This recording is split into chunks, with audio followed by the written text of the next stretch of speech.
Camarades peuple d'Afrique, peuple de Côte d'Ivoire, la question du 4e mandat d'Alassane Ouattara est arrivée en Russie. Écoutez ce que disent les journalistes russes de la question du 4e mandat anticonstitutionnel d'Alassane Ouattara. Écoutez très bien cette journaliste de la chaîne russe RT. Écoutez attentivement, vous allez comprendre l'opinion russe sur la question du 4e mandat de Draman Ouattara. Écoutez très bien, j'ai quand même un peu d'Afrique. 6 mois de la présidentielle ivoirienne, il ne s'est toujours pas prononcé sur ses intentions de briguer, oui ou non, un 4e mandat. Pourquoi Alassane Ouattara entretient-il le suspense? Une question sur toutes les lèvres de ses compatriotes et pour beaucoup, son silence ne souffle d'aucun doute. Il envisagerait bien de se représenter. Autre indice fort, la machine puissante du Rassemblement des Oufouettistes pour la démocratie et la paix, le RHDP, son mouvement, est déjà en marche pour promouvoir sa candidature.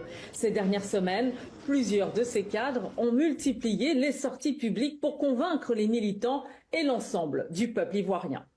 Chers parents, il n'y a pas meilleur que le président Alassane Ouattara. Continuons à lui faire confiance pour 2025. Nous sommes tranquilles. Nous sommes passés partout dans la Côte d'Ivoire profonde. Avec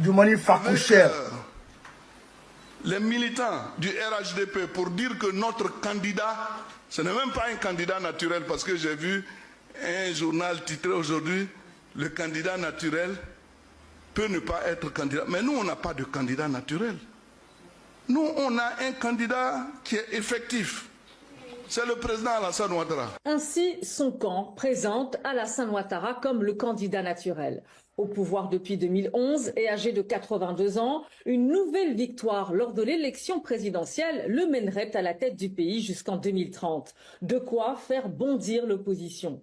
Une opposition qui s'est renouvelée et présente des candidats plus jeunes, mis à part les classiques de la politique ivoirienne, de la même génération qu'Alassane Ouattara, à savoir Laurent Gbagbo, candidat mais inéligible, ou encore son ex-épouse Simone Gbagbo. Pour le reste, le Parti démocratique de Côte d'Ivoire, Rassemblement démocratique africain, le PDCI-RDA, peut compter sur les candidatures de son chef Tidiane Thiam ou encore de l'ancien ministre Jean-Louis Billon. Il s'agit de candidats sérieux, mais problème, ils sont divisés. Le parti de l'ancien président et défunt Henri Konan Bédié ne présente donc pas de candidat unique pour l'heure.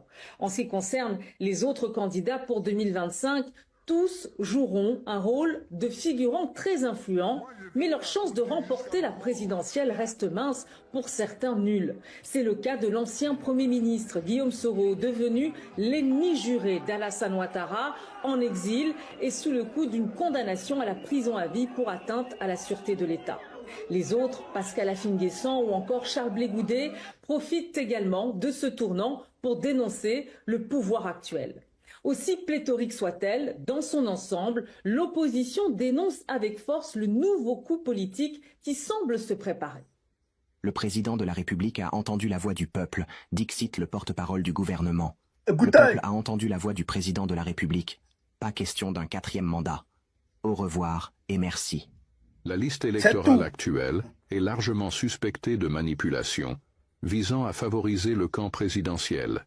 De nombreux cas de fraude ont été documentés par l'opposition, qui estime qu'environ 30% du fichier électoral est corrompu. Cette situation met gravement en doute l'intégrité de cette liste et menace la transparence de la prochaine élection présidentielle, dans la mesure où tout laisse à penser qu'elle a été conçue pour fausser le processus électoral au profit du pouvoir en place. L'année 2025 pourrait bien être une fois de plus l'année de tous les dangers en Côte d'Ivoire. La présidentielle est déjà dans toutes les têtes, le spectre de nouvelles violences comme en 2020 aussi. Il est vrai que l'éventuelle candidature d'Alassane Ouattara suscite une vive opposition, car la Constitution limite le nombre de mandats à 2. Ce 4e mandat sera difficile à légitimer pour Ado, alias Alassane Ouattara, un fidèle allié de la France, très attaché à son précaré ivoirien. Évidemment, on se demande également comment vont réagir les partenaires de la Côte d'Ivoire dans le cas d'une nouvelle candidature d'Alassane Ouattara et donc d'une violation de la Constitution. La France, les États-Unis et l'Union européenne fermeront les yeux Probablement, la Côte d'Ivoire est devenue un refuge indispensable, notamment en vue de leur redéploiement militaire en Afrique.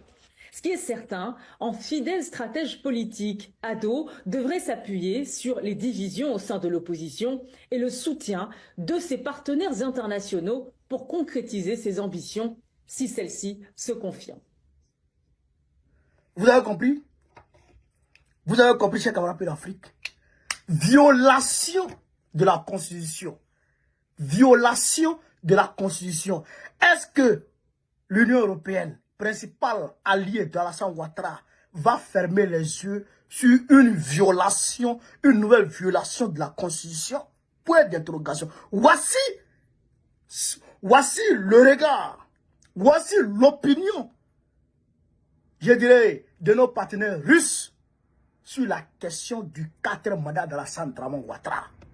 C'est une violation de la Constitution. Est-ce que c'est normal? Est-ce qu'on doit accepter? Est-ce que le monde doit accepter?